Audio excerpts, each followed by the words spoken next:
نحمده ونصلي ونسلم على رسوله الكريم أما بعد فأعوذ بالله من الشيطان الرجيم بسم الله الرحمن الرحيم والصلاة والسلام عليك يا سيدي يا رسول الله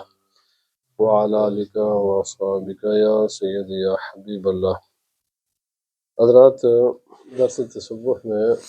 آج ایک بڑا اہم عنوان گفتگو ہے، اور وہ ہے سفر، سیر و سیاحت اور اس زمین میں اور باقی اس میں چلنا۔ تو دین کا میں نے کئی بار عرض کیا، کوئی انسان کی زندگی کی ایسی حرکت نہیں ہے، کوئی بھی انسان کی زندگی کا ایسا پہلو نہیں ہے کہ جس میں دین کی واضح تعلیمات نہیں ہیں اور ڈیٹیلڈ ہے۔ تو سفر بھی انسان کے زندگی کے ایک اہم پہلو ہے۔ ہر انسان کسی نہ کسی حد تک سفر کرتا ہے، اس کو کرنا چاہیے۔ تو یہ سفر کے آداب کیا ہیں، کون سا سفر جائز ہے، کون سا سفر ناجائز ہے، سفر ہے کیا چیز ہے بذات خود، کیوں کیا جاتا ہے، کہاں کیا جاتا ہے، یہ سارے معاملات انشاءاللہ العزیز جیسے جیسے وقت آتا جائے گا تو انشاءاللہ عرض کرتا چلا جاؤں گا۔ تو میں نے کئی بار پہلے بھی یہ کہا ہے، ہر عنوان اتنا وسیع و عریض ہے، اتنا وسیع و عریض ہے کہ اگر ایک ایک عنوان پر گفتگو کی جائے تفصیل کے ساتھ تو وہ ممکن نہیں ہے، کیونکہ یہ ہر آدمی جس کو جس عنوان پر معلومات پوری حاصل کرنے کا شوق ہے تو وہ براہ راست کتابیں پڑھے، اور وہاں پر پوری ڈیٹیل کے ساتھ یہ ساری چیزیں موجود ہوتی ہیں۔ ایک تو انسان کی طبیعت ہے، ایک عنوان پر ہمیشہ گفتگو ہمیشہ کرتے رہیں تو سننے والے بھی اکتا جاتے ہیں، اور بیان کرنے والا بھی سمجھتا ہے بھائی میں ہر روز ایک ہی عنوان گفتگو، تو ہمیں اس حوالے سے بھی کچھ نہ کچھ تھوڑی بہت تبدیلی کرنی پڑتی ہے۔ تو کہتے ہیں السفر وسیلۃ الی الخلاص من محروب عنہ او الوصول الی مرغوب الیہ۔ سفر یہ ایک وسیلہ ہے، یہ ایک مین ہے کہ جس سے دو فائدے حاصل ہوتے ہیں۔ یا تو جس جگہ پر انسان ہوتا ہے اس جگہ پر اس انسان کے لیے مسائل ہیں، کبھی انسان کی عزت نہیں ہوتی وہاں پر، کبھی انسان کو وہاں پر کاروبار نہیں ہوتا، معاشی پریشانی ہوتی ہے، کبھی انسان کی وہاں دشمنی ہو جاتی ہے، کبھی انسان کو اس جگہ کا موسم انسان کے موافق نہیں ہوتا، کئی اس کے ریزن ہو سکتے ہیں، اور انسان چاہتا ہے امن، سکون، سلامتی، سیکیورٹی، پیس آف مائنڈ۔ تو جب اس جگہ کو چھوڑ دے تو وہاں کے دشمنوں سے بھی انسان کی جان بچ جائے گی، اور شاید اس جگہ پر اسے اچھا کاروبار بھی مل جائے، اچھے دوست احباب بھی مل جائے۔ تو بہت سے معاملات ہیں، انسان جب بھی سفر کرتا ہے اس کا کوئی ریزن ہوتا ہے۔ تو ریزن تو ایک تو یہ میں نے عرض کیا کہ جس جگہ پر وہ ہوتا ہے وہاں پر اس کے لیے کچھ ایسے مسائل ہوتے ہیں جن سے وہ جان چھڑانا چاہتا ہے، بھاگنا چاہتا ہے، تو اس کے لیے اس جگہ کو وہ چھوڑ دیتا ہے۔ یا وہاں پر تو اسے کوئی ایسی چیز نہیں ہوتی، لیکن جہاں جانا چاہتا ہے وہاں پر اس کے لیے یہاں سے بہتر ماحول یا بہتر چیز ہوتی ہے۔ اس بہتر کو حاصل کرنے کے لیے اپنے مرغوب، اپنے اس جو بڑا گول ہے یہاں سے، اس بڑے مقصد کو حاصل کرنے کے لیے انسان سفر کرتا ہے۔ اور آپ فرماتے ہیں کہ سفر بنیادی طور پر دو قسم کے ہوتے ہیں، ایک سفر ہوتا ہے جسم کا سفر، اور ایک سفر ہوتا ہے انسان کے روح اور ذہن کا سفر۔ تو جو بدن کا سفر ہوتا ہے یہ جہاں انسان پیدا ہوتا ہے، جہاں انسان پروان چڑھتا ہے، جہاں انسان کی بود و باش ہوتی ہے،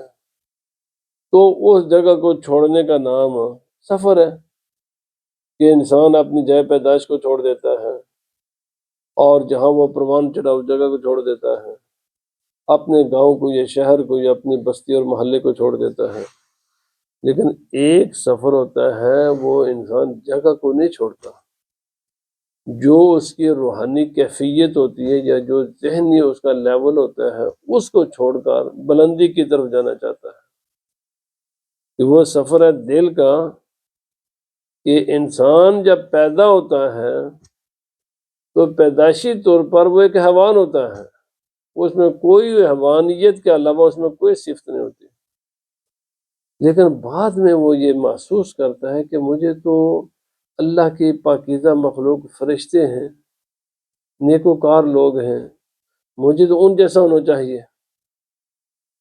تو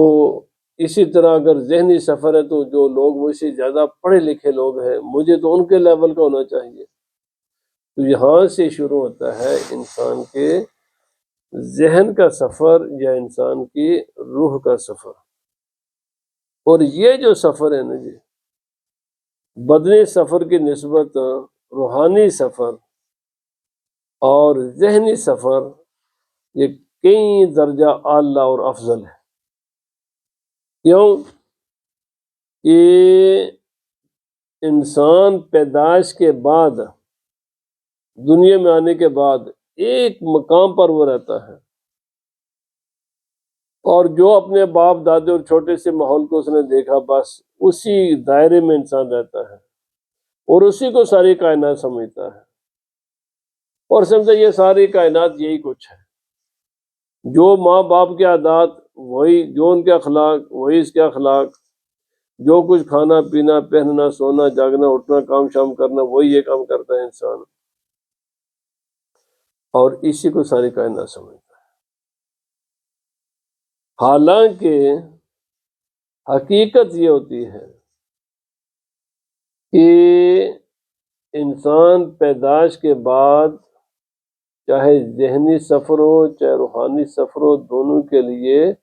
محنت کرنے کی ضرورت ہے، سفر کرنا پڑتا ہے، کیونکہ یہ انسان یہ دونوں کے لیے انسان ایک جامد چیز ہے، جیسے پتھر لکڑی وغیرہ یہ اس قسم کی چیزیں ہوتی ہیں، بس تھوڑا بہت گرو کرتا ہے یہ انسان پیدائش کے بعد، وہ اپنے ماحول جتنا اس کو ماحول ملا وہیں تک، اس کا آگے وہ بڑھ نہیں سکتا سفر کے بغیر، تو اسی پر وہ قانع ہو جاتا ہے، بس جیسے یہی ساری کائنات ہے، حالانکہ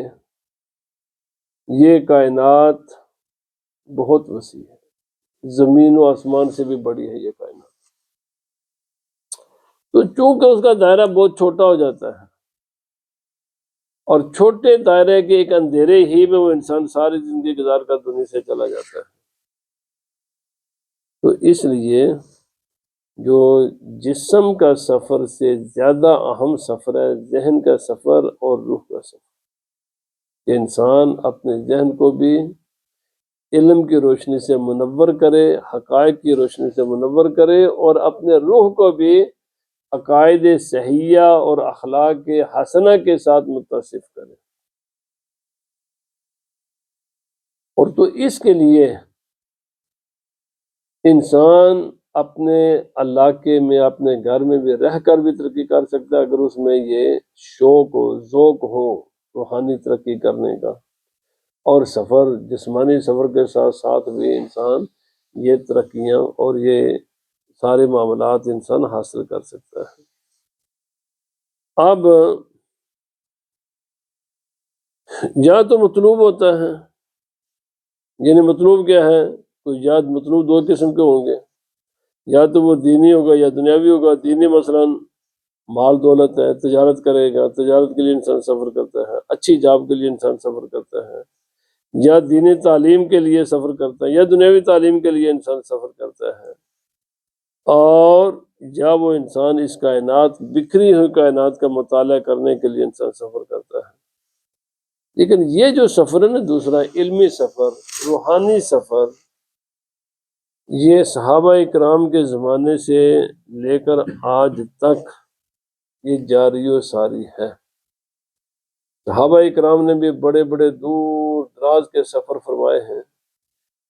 پہلے تو نبی پاک صلی اللہ علیہ وسلم سے علم حاصل کرنے کے لیے کوئی شام سے چلا، کوئی مصر سے چلا، کوئی یمن سے چلا، کوئی عراق سے چلا، کوئی ایران سے چلا، کوئی ترکی سے گیا، کوئی کہیں سے، کوئی کہیں سے۔ صحابہ اکرام نے پھر مدینہ طیبہ سے مکہ معظمہ جا کے، مکہ معظمہ کے مدینہ طیبہ، پھر عرب کے لوگ، یہ جنہوں نے نبی پاک صلی اللہ علیہ وسلم سے علم حاصل، اور پھر ان صحابہ کرام نے جو کچھ نبی پاک صلی اللہ علیہ وسلم سے سیکھا، اس کو پھیلانے کے لیے پھر یہ صحابہ کرام پوری دنیا میں پھیل گئے۔ آج بھری ہوئی ہے اسلامی علوم سے یہ دنیا، یہ اس تمام علوم اسلامی کو پھیلانے میں صحابہ کرام نے، بعد نے دور دراز کے سفر فرمائے، مدینہ طیبہ سے کچھ کوفہ میں چلے گئے، کچھ بصرہ چلے گئے، کوئی دمشق چلے گئے، کوئی قاہرہ چلے گئے، کوئی بغداد چلے گئے، مختلف علاقوں میں جا کر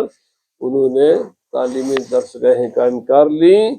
اور رسول خدا صلی اللہ علیہ وسلم کے دین کو پھیلانا شروع کر دیا، اور بعد نے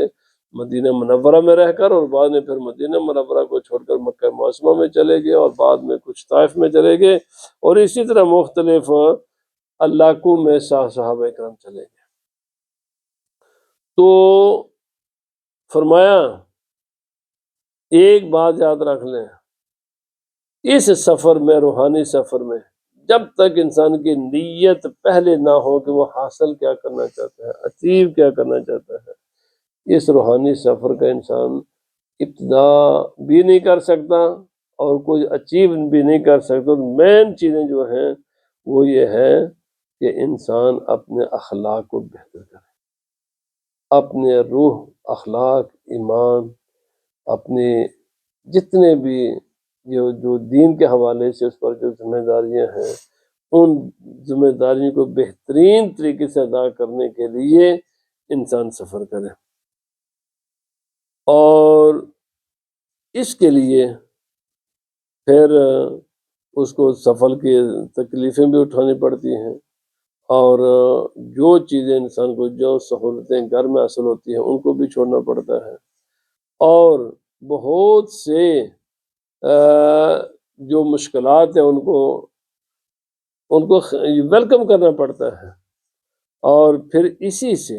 جب انسان دنیا کے مختلف دوسرے لوگوں سے ملتا ہے اور اپنا تقابل ان کے ساتھ کرتا ہے، تو انسان کو اپنی خوبیوں کو بھی پتہ چل جاتا ہے اور اپنی خامیوں کو بھی پتہ چلتا ہے۔ تو اپنی خوبی خامیاں بھی انسان پر ظاہر ہوتی ہیں۔ تو اس لیے لیکن یہ خوبی اور خامیاں اور یہ علمی اور روحانی سفر